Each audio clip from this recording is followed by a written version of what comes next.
All right, the semifinal game. Jim Pensac, Tony Westlake. Are you going to go public with your prediction here, or are you just going to write little notes to me and now tell people what you think? Well, I wrote a note here. You know, it says 16-0. The streak ends now. So you think that maybe Westlake will get the better of Jimmy Pensac? That probably ends any chance that he had. Okay. Who, Westlake? Yes. Right. The Durbin curse has now been placed on his shoulders, but as good a player as he is, he'll probably still rise to the occasion. Pensac opens up with a light hit, to say the least. Well, he's going with that ball that he went over and got in between.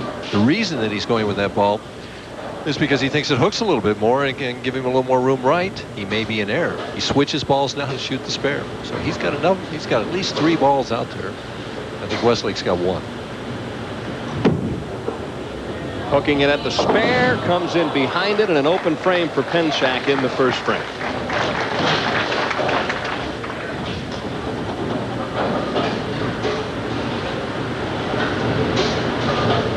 Westlake be playing the outside angle.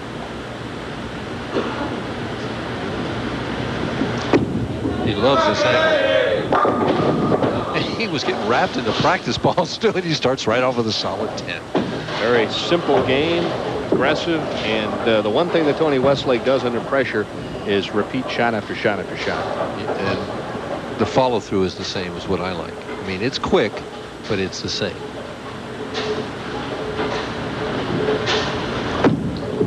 Has been on a hot streak ever since he won up in Portland about 6 weeks ago.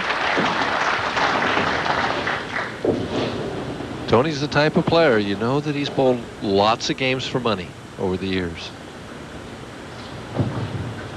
5-step player, holds the ball down. Asked him about that. He says he's always bowled this way. Now watch the follow-through. That was at the spare. He came up. He doesn't come up like that on the first ball.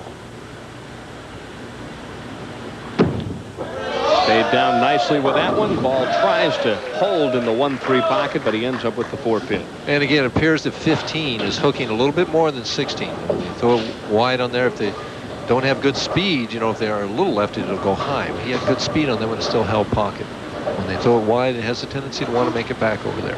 Except for Ferraro, that first match. I'm still amazed at that shot. And I guarantee you that David is too. He probably felt like he threw just a conservative shot that he wanted to, just get the ball in the pocket, and I've won my game, but it wasn't to be. We've seen some rather interesting games bowled thus far. And we've seen a lot of what the players call tic-tac-toe. I mean, circles and X's. Right now, there's too many circles.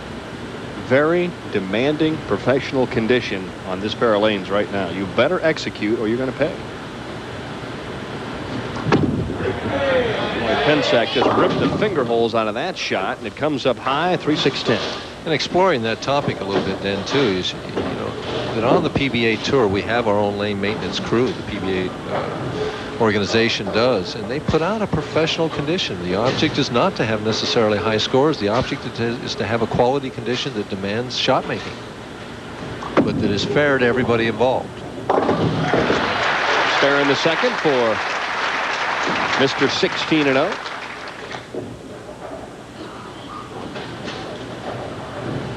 Now he's switching balls again. One of the things that comes to mind too is throughout the week, obviously through the 42 games that the players bowl, they change lanes after every single game. When you see a professional like Jim Pensac, who after a half an hour of practice and a game and a half on this pair is still looking for the shot, then you know they're tough. Much better reaction with that ball than the other ball. The other ball just bit the lane too soon, and yet when he sent it wide, it wouldn't come back. So you have what the players call the Y shot there. I mean, it just did not. At least this one goes further down the lane and breaks a little later, and if he throws it properly, it winds up in the pocket. Westlake leads by 10 in the third. Ooh, good velocity shot right dead in the pocket. He threw the similar shot in the first and left a solid 10. Tony just throws ball after ball after ball in the pocket. He throws it, walks back. He doesn't run him out. He doesn't smile. He doesn't get angry. He just is a bowling machine. He doesn't get angry. He just gets even. But you're right. I think that's a very good way to describe his approach to the game. Not too high, not too low. Just execute, get the ball in the pocket, and nothing wrong with shooting 9 spare. Brooklyn. Oh, what a break. Oh, Westlake sweeps him away with the Well, that's as much emotion as we've ever seen out of him in any shot he's ever thrown. And some pin came out of the sky to get that 10 pin. He went Brooklyn and had the solid 10 up there, and the pin just came out of nowhere to get that 10.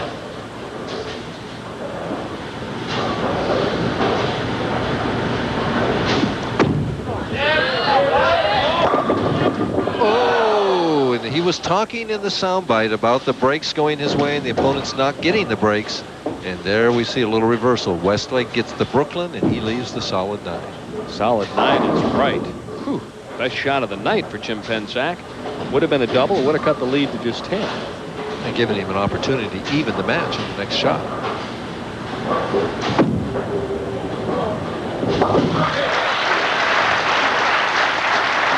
Well, all the fun and frolic of game number 1, that's gone. Turned to dead seriousness now. This boy's not going to bowl 160 at him. A double for Westlake thus far. An open of the 2-4-8 in the first for Jim Pensac.